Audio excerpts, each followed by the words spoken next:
Hari ini kita akan mulai pembahasan mata kuliah sensor dan slide bisa didapatkan melalui grup chat atau tua kelas.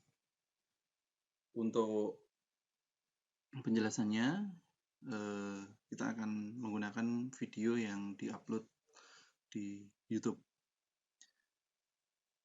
Sensor adalah suatu alat yang fungsinya adalah mendeteksi besaran dari lingkungan yang ada di sekitar kita, gitu ya. Jadi kalau misalnya kita punya sistem, gitu, kita hubungkan dengan lingkungan, gitu ya, pasti dia punya yang namanya sensor, gitu. Kita mulai dengan input, gitu ya, terus kemudian proses, baru kemudian output. Nah, penjelasan sistem secara garis besar seperti ini, gitu ya, memerlukan yang namanya input. Nah, input inilah yang nanti akan kita gunakan yang namanya sensor untuk mendeteksi besaran yang akan kita ukur. Untuk pemrosesannya Anda bisa menggunakan controller, bisa menggunakan rangkaian elektronik, bisa menggunakan valve untuk pneumatik hidrolik, atau mechanical, pesawat sederhana untuk mechanical. Nah, di output sendiri, gitu ya, output sendiri. Nah, inilah yang nanti akan kita pakai yang namanya aktuator. Nah, aktuator nanti akan ada aktuator mekanik, flywheel misal ya, itu. Terus kemudian ada fluid, ya, silinder, itu ada elektrik.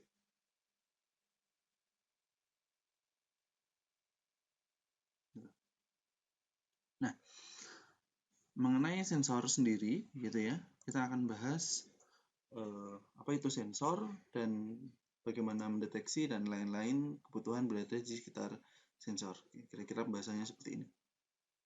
Nah, sensor adalah suatu alat yang digunakan untuk mendeteksi atau mengukur sistem inputnya. Jadi kalau misalnya kita punya input, besarannya apa, nah sensor ini nanti akan mendeteksinya untuk mengeluarkan outputnya. Nah, jadi kalau misalnya kita inputnya apa, misal inputnya adalah suatu besaran optik, gitu ya, optik, outputnya listrik, maka itu biasanya disebut oleh sensor optik, gitu ya. Tapi bisa keluarannya listrik, gitu. Misal contohnya lagi adalah piezo, gitu ya. Piezo inputnya adalah membran, getaran, outputnya adalah elektrik, gitu. Nah, sensor, gitu ya, mendeteksi lingkungan. Dan apa bedanya dengan transducer? Transducer itu mengubah satu besaran ke besaran yang lain. Nah, kalau sensor itu pasti transducer, tapi kalau transducer belum tentu sensor. Kenapa? Karena transducer bisa saja inputnya itu elektrik, outputnya juga elektrik, gitu ya. Elektrik to elektrik, misal rangkaian chopper, penaik tegangan, penurun tegangan, seperti itu input sinyalnya elektrik, output sinyalnya elektrik. Itu bukan rangkaian sensor, tapi rangkaian transducer, seperti itu, berubah. Nah, ada beberapa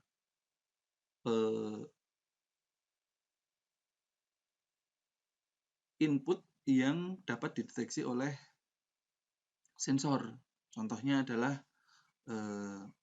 biological, chemical, gitu ya. Di sini outputnya tidak harus listrik.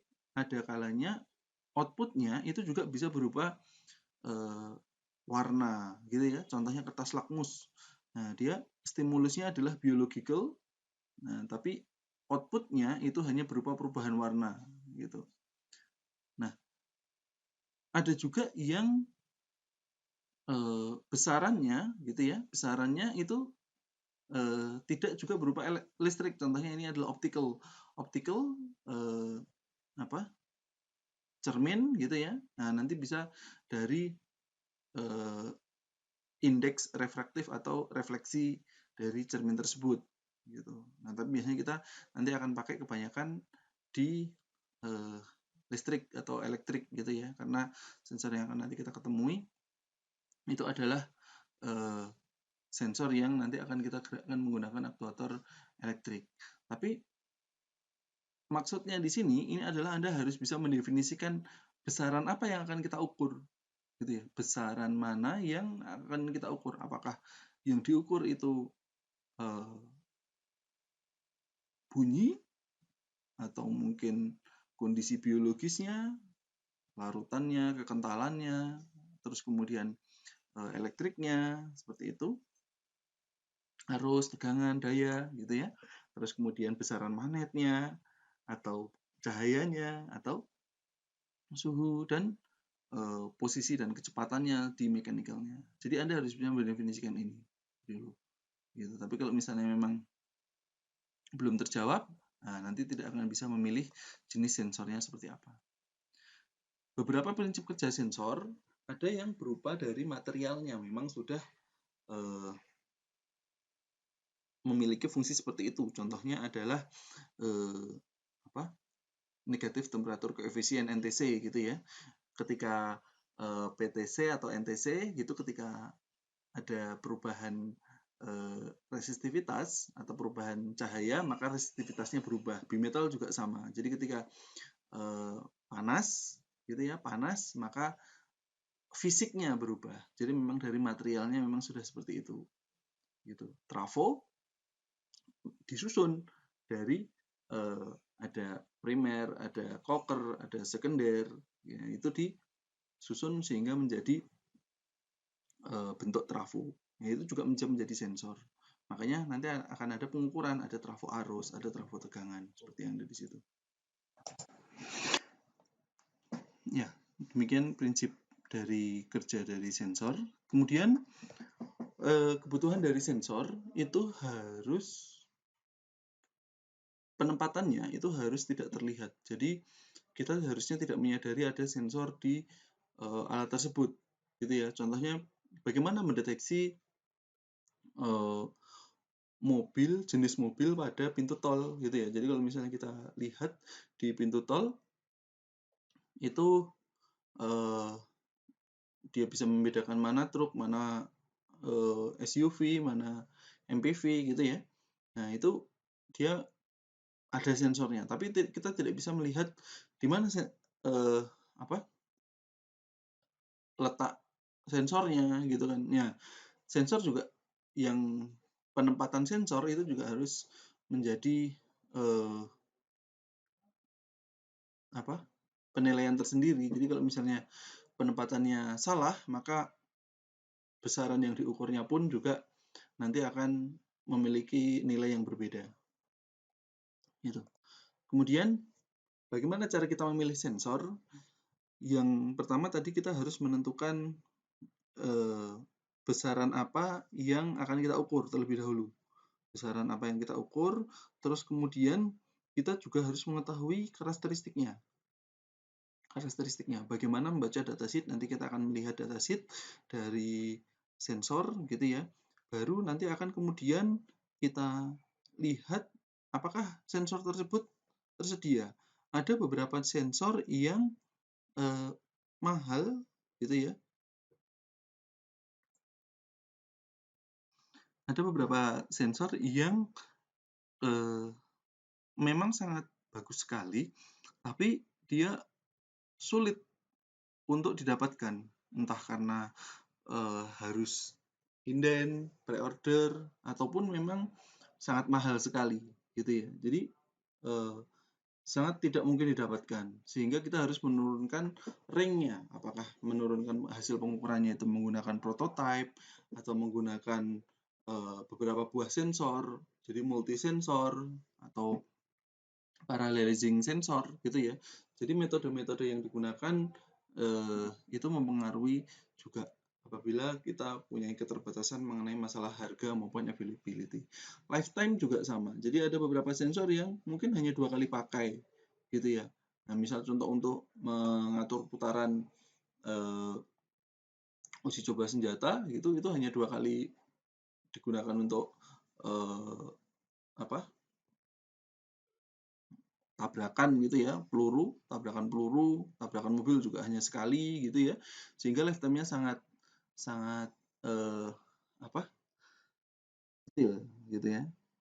Jadi kita juga harus melihat apakah memungkinkan kita mengembangkan alat tersebut dengan lifetime yang sangat kecil. Nah, kemudian pengukuran kita juga harus menyadari bahwa pengukuran yang kita lakukan itu adalah membandingkan dari suatu besaran standar, ya kita besaran standar meter, besaran standar gram, besaran standar ampere gitu ya, menjadi besaran listrik atau menjadi besaran mekanik seperti itu. Nah, besaran yang ada di sini kita juga harus tahu bahwa kita punya yang namanya error. Jadi kadangkala kasusnya dalam datasheet itu tidak seperti yang ditunjukkan. Jadi datasheet itu juga kadang nilainya tidak pas seperti itu. Sehingga kita harus menguji coba sendiri, melakukan pengukuran sendiri, membandingkan dengan suatu nilai tertentu. Saya contohkan sebentar. Contohnya adalah bentuk seperti ini ya. Jadi kita punya sensor pressure gitu ya. Nah, apakah pengukuran yang kita lakukan ini benar? Gitu kan. Kita harus membandingkan. Jadi tekanan yang dihasilkan oleh pipa yang dari input yang ada di sini, output yang ada di kanan gitu ya. Itu nanti kita bandingkan. Nah, pembandingnya tentu saja kita pakai manometer, pressure gauge gitu ya. Jadi nilai yang ada ditunjukkan di pressure gauge ini juga harus sama dengan yang ada ditunjukkan di sensornya gitu. Nah, ini untuk pembelajaran seperti itu. Jadi kalau kita hanya mengukur berdasarkan datasheet lalu kita masukkan programnya ke Arduino, tentu saja nanti akan berbeda. Apakah tekanannya memang benar-benar sesuai dengan datasheet kan tidak. Nah, maka nanti akan kita uji coba dengan melihat nilai yang tertera sesuai di manometer. Manometer ini pun juga dikalibrasi dengan menggunakan manometer yang lebih presisi, manometer standar seperti itu yang di Badan Meteorologi. Nah, sehingga pengukuran yang kita lakukan itu juga nanti akan jauh dari nilai errornya dan lebih presisi gitu ya. Nah, beberapa karakteristik sensor mungkin sudah Anda temukan di mata kuliah pengukuran gitu ya. Itu adalah presisi, akurasi seperti itu. Dan biasanya nilai yang kita cari itu adalah nilai linier. Makanya biasanya proses regresi linier gitu ya, proses regresi linier itu sangat penting dalam sensor gitu ya. Jadi kalau misalnya kita melakukan pengukuran, hasilnya di sini, di sini, di sini, dan di sini gitu, maka nanti akan kita idealkan menggunakan regresi linier. Nah, dari hasil pengukuran itulah nanti kita bisa mengetahui nilai di semua titik gitu ya. Jadi kita mungkin hanya di 3 titik atau 4 titik, tapi dengan melakukan regresi kita menemukan persamaannya sehingga nanti kita bisa melihat semua titik apabila kita melakukan pengukuran. Nah, sensor karakteristik juga memiliki full scale input dan full scale output. Kalau full scale input dia bisa dikonversi oleh satu sensor, tapi kalau full scale output dia dikonversikan oleh beberapa buah sensor gitu. Nah, ini tadi yang saya lakukan, yang saya katakan untuk sensor karakteristiknya ada akurasi, sensitivitas. Nah, sensitivitas, akurasi sudah ya. Jadi kalau akurasi pengukuran yang berulang gitu ya. Kalau presisi gitu, itu adalah nilai yang mendekati nilai yang sebenarnya, nilai ketepatan nilai gitu ya. Kalau sensitivitas itu adalah perubahan dari suatu sensor terhadap besaran tertentu. Nah, resolusi perubahannya berapa gitu ya. Dia sensitif tapi resolusinya besar. Memungkinkan. Berarti loncat-loncatnya nilai satu nilai ke nilai yang lain itu besar. Kemudian bisa saja resolusinya kecil tapi baru aktif ketika nilai tertentu sehingga kita anggap tidak terlalu sensitif gitu ya. Nah, resolusinya kecil tapi perubahan terhadap perubahan nilai dia kecil tapi tidak terlalu sensitif, memungkinkan. Linearity lah inilah yang nanti akan kita lihat biasanya mendekati nilai yang kita inginkan. Jadi ada kalanya sensor linear naik ya, linear naik. Sebenarnya ada beberapa sensor yang memang sifatnya kuadratik atau polinom seperti itu. Tapi kebanyakan linearity karena kita mengukur besaran yang umum. Nah, maka biasanya kenaikan satu titik akibatkan titik yang lain berubah. Nah, histarisis gitu ya. Histarisis itu adalah perubahan nilai dari input dan outputnya. Jadi kalau misalnya kita punya nilai histarisis gitu ya.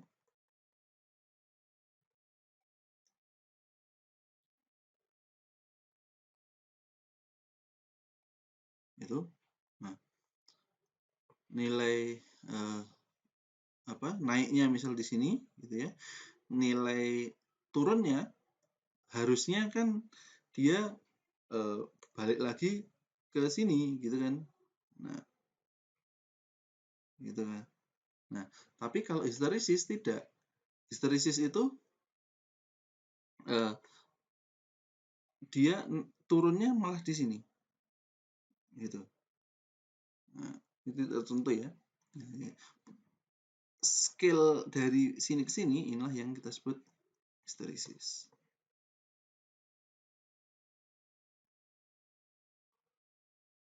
Gitu. Itulah yang kita sebut histarisis. Nah, repeatability pengulangan. Jadi kalau misalnya dilakukan pengukuran yang berulang nilainya sama terus, maka repeatability-nya bagus. Tapi kalau misalnya repeatability-nya rendah, kondisinya sama, diukur lagi, tapi berbeda-beda, maka repeatability-nya rendah. Maka kita harus melakukan fungsi pengukuran yang berulang seperti itu. Rise time, delay time, peak time, settling time, dan lain-lain tergantung dari komponen sinyal conditioning yang digunakan biasanya. Nah, di sinyal conditioning ini tentu saja kita akan menggunakan rangkaian elektronik yang sifatnya nanti adalah untuk bisa menguatkan, bisa untuk membagi, bisa untuk memfilter gitu ya. Untuk rangkaian atau sinyal yang dikeluarkan itu supaya masuk ke dalam controller gitu. Kadang controller yang kita gunakan berapa? 0 sampai 3,3 volt. Ada yang 0 sampai 5 volt. Kalau yang berbasis arus 4 sampai 20 mA. Seperti itu. Nah, bagaimana supaya menghasilkan sinyal seperti itu? Bisa kan kita gunakan filter. Bisa saja kita gunakan penguat gitu ya, atau kita bagi. Nah, sinyal conditioning yang paling utama yaitu adalah menguatkan sinyalnya. Kita kuatkan dulu, baru kemudian setelah kita dapatkan mau frekuensi, voltage maupun current, kita kuatkan, baru kemudian kita buang noise-nya. Kalau misalnya noise yang ada di situ tidak terlalu signifikan gitu ya, komponennya sedikit, terus kemudian pengukurannya juga pengukuran sederhana, biasanya noise elimination ini tidak dilakukan. Nah, kemudian kita lakukan sinyal manipulation. Sinyal manipulation ini kalau misalnya Anda lakukan berbasis program gitu ya, memungkinkan juga jadi manipulasinya berbasis matematik gitu ya, matematika. Ya, matematik kita kuadratkan, kita linearisasi menggunakan regresi, kita lakukan pemrograman untuk mempercepat yang ada di sini, di sinyal manipulation ini. Tapi intinya sama, yaitu setelah kita kuatkan, kita buang noise-nya, baru kita lakukan manipulasi. Manipulasi juga bisa dilakukan secara elektrik menggunakan rangkaian mixer, menggunakan rangkaian phase loop seperti itu. Nah, rangkaian pertama yaitu adalah rangkaian penguat, gitu ya, rangkaian penguat. Rangkaian penguat tentu saja yang paling mudah kita gunakan op-amp, karena memang dia penguatannya bisa lebih bagus dibandingkan dengan transistor. Transistor penguatannya bisa juga BJT gitu ya, tapi biasanya untuk penguatan yang lebih optimal kita gunakan op-amp gitu. Nah, di power amplifier kita akan gunakan input sinyalnya itu adalah voltage gitu ya, input sinyalnya itu voltage. Nah, baru voltage amplifier ini akan juga mengeluarkan arus yang nanti akan dibutuhkan. Nah, kalau misalnya current amplifier gitu ya, nanti akan menghasilkan tegangan yang besar gitu. Nah, ada beberapa penguatan linear. Penguatan linear itu maksudnya besarannya 1:berapa gitu ya, tergantung betanya gitu ya. Nah, itu ada kelas A, kelas B, dan kelas C gitu. Tapi biasanya yang dipakai adalah kelas A gitu ya. Kelas A menggunakan satu buah penguat gitu. Terus kemudian kelas B yang ingin penguatan lebih besar lagi gitu ya, menggunakan push pull. Jadi transistornya bekerja bergantian, antara yang atas dan yang bawah ini bekerja bergantian. Bisa juga kita menggunakan op-amp sebagai komparator gitu ya, membandingkan sinyal input dan sinyal referensi, sehingga nanti kita akan menemukan apakah sinyal yang kita dapatkan ini benar atau salah gitu ya. Maksudnya ya memasuki kriteria kita atau tidak gitu ya. Nah, kita bandingkan dengan referensinya gitu. Ada juga penguat yang sifatnya adalah inverting. Fungsinya untuk apa? Ya tentu saja untuk membalikkan sinyal dari yang kita miliki. Nah, tapi tentu saja kenapa ada rangkaian yang seperti ini dengan rangkaian yang sama gitu ya, dengan rangkaian yang sama akan menghasilkan penguatan yang lebih besar. Tapi terbalik gitu ya, tidak masalah karena nanti akan dibaca sebagai inverting gitu. Sehingga nanti asalkan kita mendapatkan penguatan yang lebih besar, maka kita pakai rangkaian inverting ini.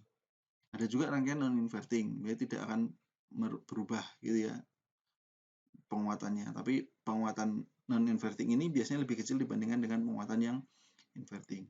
Ada rangkaian penjumlah, pengurang, pengali gitu ya, dan rangkaian proteksi.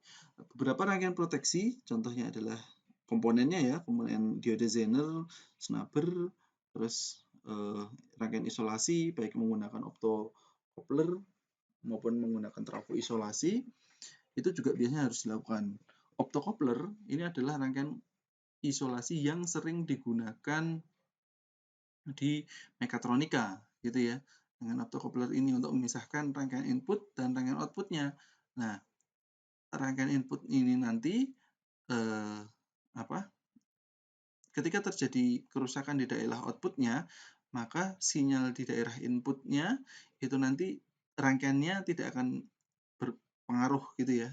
Kerusakannya hanya terjadi di outputnya saja, hubung singkat, overload itu hanya terjadi di outputnya saja. Rangkaian inputnya tidak masalah. Mungkin optocouplernya saja yang nanti terjadi kerusakan, tapi tidak akan mempengaruhi rangkaian input. Tapi apabila kita langsung gabungkan dari sini, zener langsung masuk ke output, terjadi hubung singkat, maka yang trip biasanya fuse-nya. Ya kalau fuse-nya kena, kalau misalnya memang nanti rangkaian sumbernya lagi, MCB-nya seperti itu. Bisa terjadi kerusakan yang beruntun. Nah, filter kita pakai ya kalau misalnya nanti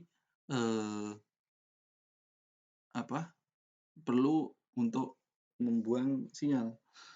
Nah, sinyal-sinyal yang kita pakai kalau misalnya memang ordernya masih kecil ya, megahertz, hertz gitu, nah, kita cukup menggunakan passive filter.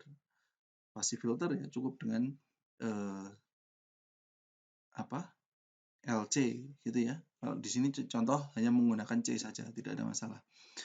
Kapasitor hanya bisa cukup pemasangan kapasitor secara seri seperti ini. Kita akan melewatkan sinyal frekuensi tinggi. Kalau yang kapasitor yang di paralel kita akan melewatkan frekuensi rendahnya gitu. Untuk rangkaian filter-filter yang lain gitu ya, akan kita pakai apabila filter pasif seperti ini sudah tidak lagi mencukupi, sinyalnya masih sangat mengganggu, banyak sinyal-sinyal yang tidak kita inginkan, maka baru kita gunakan filter aktif. Tapi apabila filter yang di sini sudah cukup, maka kita tidak menambahkan lagi rangkaian filter aktif. Nah, ini adalah rangkaian LPF tadi ya, kapasitornya di paralel gitu ya. Kemudian untuk high pass, kapasitornya dilakukan seri. Rangkaian sinyal conditioning yang lain biasanya dilakukan ADC. Rangkaian conditioning ini tidak harus semuanya dilakukan. Ada yang hanya dikuatkan saja selesai. Ya sudah, tidak perlu dilakukan ADC atau DAC. Ada yang hanya dikuatkan dan di filter. Nah, selesai gitu. Nah, DAC ADC ini biasanya dilakukan oleh sensor yang besarannya misal analog harus dimasukkan ke dalam misal controller yang sifatnya digital. Tapi ada kalanya sensor itu sudah memiliki ADC sendiri gitu ya. Jadi kalau basic sensor itu biasanya hanya punya sensor tapi tidak punya ADC DAC. Tapi kalau misalnya sudah kita membuat atau membeli sensor, biasanya sudah memiliki ADC DAC di dalamnya. Berarti kita tidak perlu merubah sinyalnya, sudah langsung digital, bisa langsung masuk ke controller, ya itu lebih enak lagi gitu ya. Nah, digital atau analog tentu saja kita menggunakan prinsip sampling, quantizing, dan untuk merubah dari digital ke analog. Nah, kalau misalnya dari digital ya kita menggunakan bit, ada least significant bit, ada most significant bit gitu ya, bit 0 LSB, bit 3 MSB, yang nanti akan 00 itu adalah 0 dan misal 111 ini adalah minus 9,3. Nah, kenapa misal ini tidak 10? Nah, ini adalah error yang didapatkan gitu ya. Harusnya mungkin 10, tapi karena losses yang ada di resistornya atau mungkin penguatannya, R-nya juga tidak ada toleransinya gitu ya, ada toleransi dari R-nya, maka nilai yang ada di sini pun bukan 10 tapi hanya 9,3. ADC ini tadi yang saya katakan yaitu adalah proses sampling, quantizing, digitizing gitu ya, sehingga nanti akan menghasilkan bit-bit ya, bit-bit yang ada di sini untuk menghasilkan digital gitu ya. Nah, ingat bahwa proses ADC ini ada teorema Nyquist gitu ya, teorema Nyquist bahwa sampling itu harus lebih besar, 2 kalinya minimal gitu.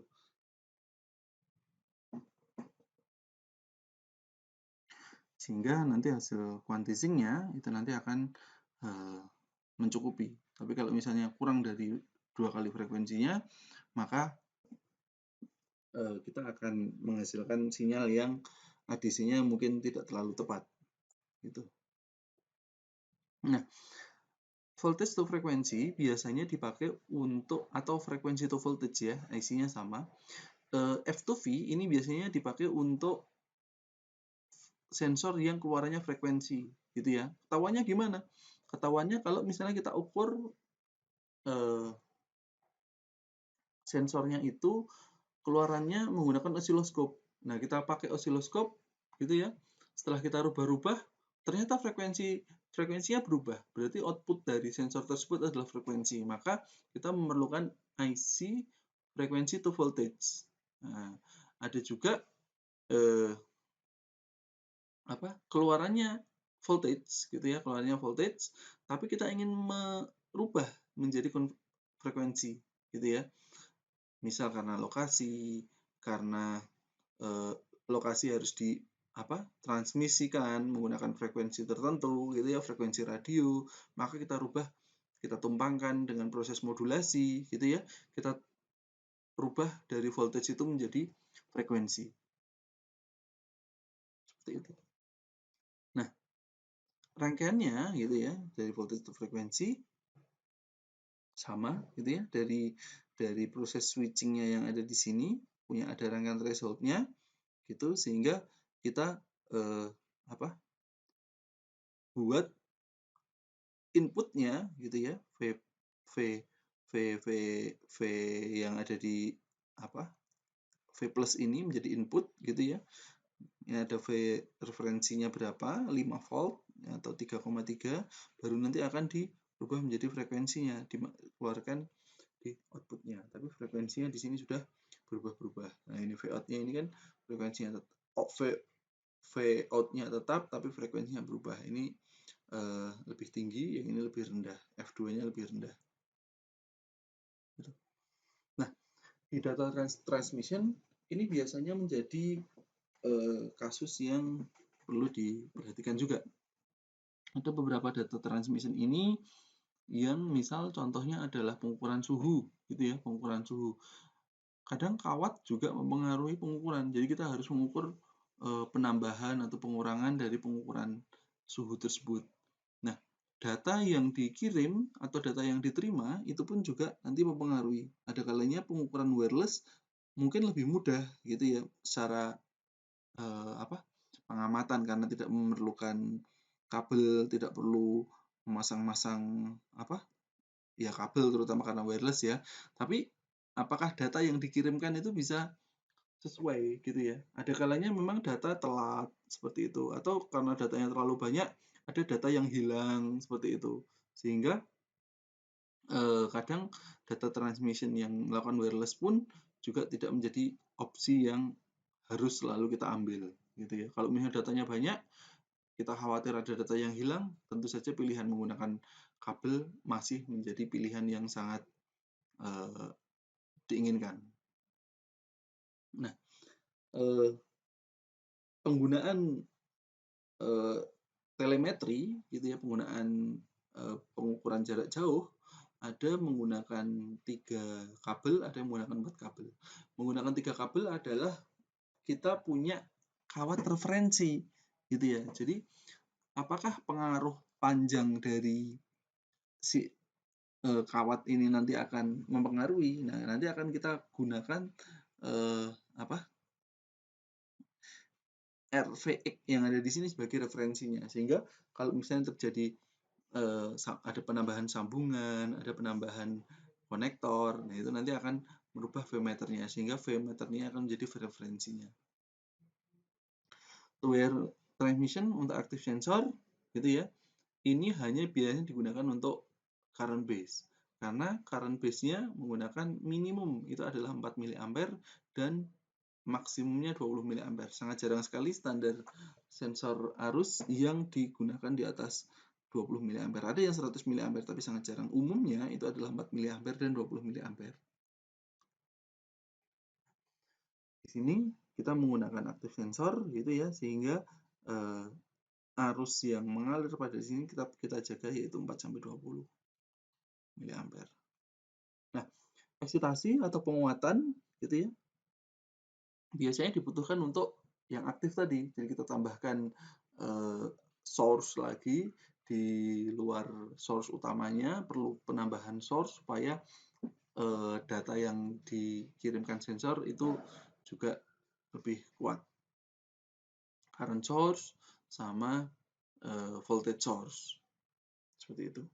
Nah, osilator gitu ya, biasanya diperlukan untuk mengenerate sinyal. Contohnya kita ingin menumpangkan sinyal gitu ya. Bagaimana menghasilkan sinyalnya? Kalau kita ingin menumpangkan sinyal ya kita pakai buat osilator. Ada osilator yang paling gampang, kristal ya. Kita tinggal buat atau mungkin beli rangkaiannya gitu ya. Kalau di Arduino sudah ada, tapi kalau misalnya di sistem minimum MCS51 kita menggunakan osilator kristal yang sudah menjadi satu komponen. Tapi jangan lupa untuk memasangkan kapasitornya gitu ya, kapasitor yang ada di kiri dan di kanan kapasitor kristal tersebut. Gitu. Nah, tentu saja biasanya kristal ini akan menghasilkan sinyal sinusoidal.